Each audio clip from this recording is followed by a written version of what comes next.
Khutbah pada kali ini akan menghuraikan tajuk timbangan amal di akhirat. Sebagai orang yang beriman, kita wajib percaya kepada hari akhirat dan segala perkara yang berlaku pada hari tersebut.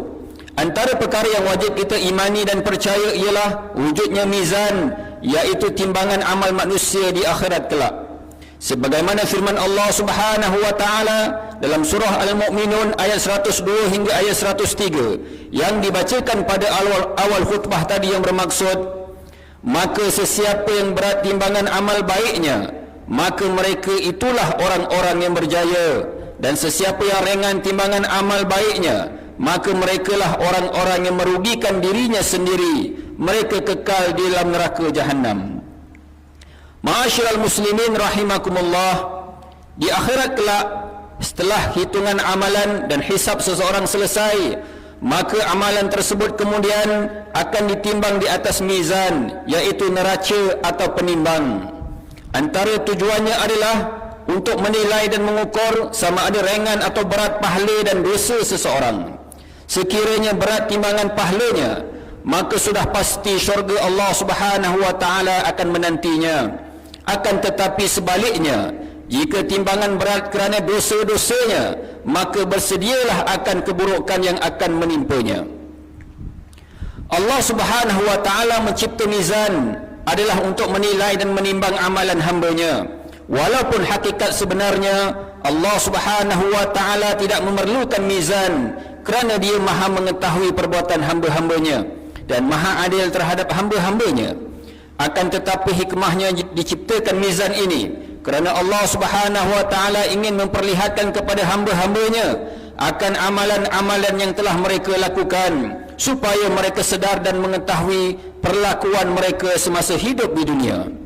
Sidang Jumaat yang dirahmati Allah sekalian, antara amalan yang memberatkan timbangan mizan ini ialah amalan berzikir, bertahlil, bertasbih dan bertahmid kepada Allah Subhanahu wa taala.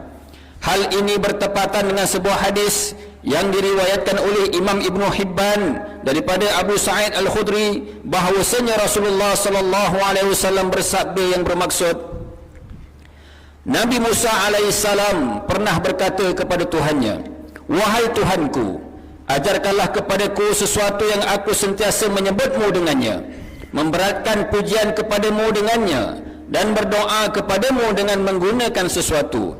Maka Allah Subhanahu wa taala berfirman kepada Nabi Musa alaihissalam, "Wahai Musa, ucapkanlah la ilaha illallah." Nabi Musa alaihissalam menjawab, "Semua hamba-Mu boleh mengucapkan ini."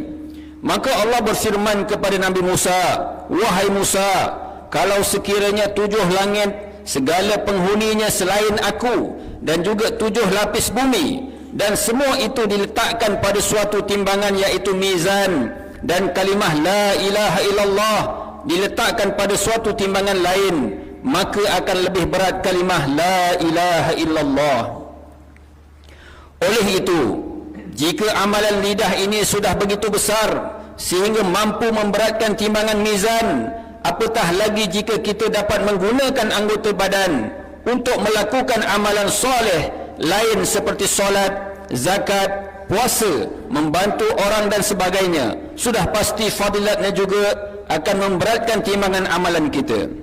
Sesungguhnya amalan soleh ini merupakan bekalan yang cukup bernilai untuk dibawa ke alam akhirat kelak.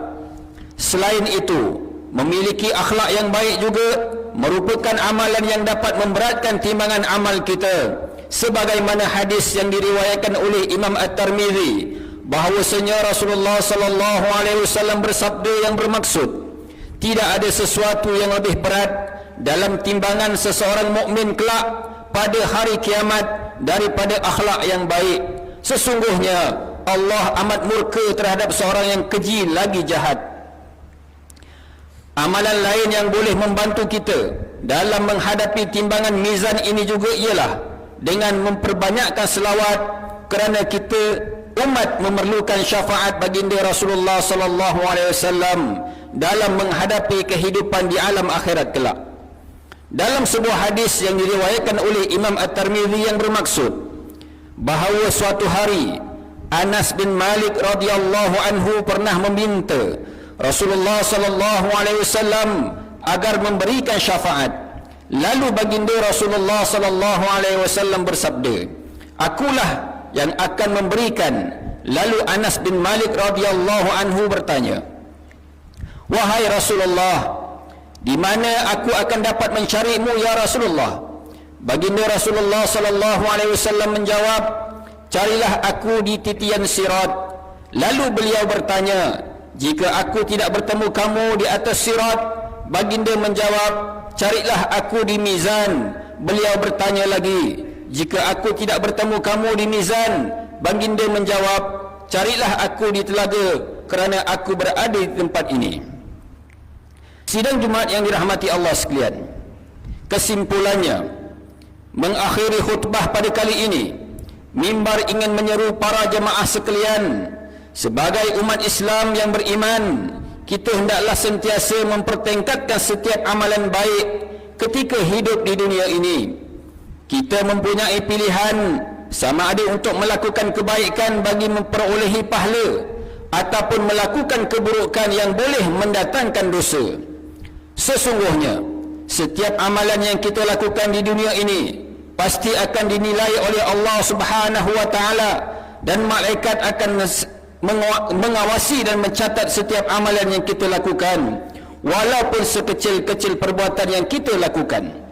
Tidak ada sedikit pun catatan amalan yang tidak ditulis di atas lembaran amalan, melainkan telah disaksikan oleh malaikat dan diketahui oleh Allah Subhanahu wa taala. Firman Allah Subhanahu wa taala dalam surah Al-Anbiya ayat 47, "Wa nada'ul mawazinal qista liyaumil qiyamah fala tuzlamu nafsun syai'a wa in kana mithqala habbatin min khardalin ataina biha wa kafa bina hasidin." Bermaksud, dan ingatlah, kami akan mengadakan neraca timbangan yang adil untuk menimbang amalan makhluk-makhluk pada hari kiamat. Maka tidak ada dari sesiapa akan teraniaya sedikit pun, dan jika amalannya itu sebesar biji sawi sekalipun, nescaya kami akan mendatangkannya untuk ditimbang dan dihitung, dan cukuplah kami sebagai penghitung.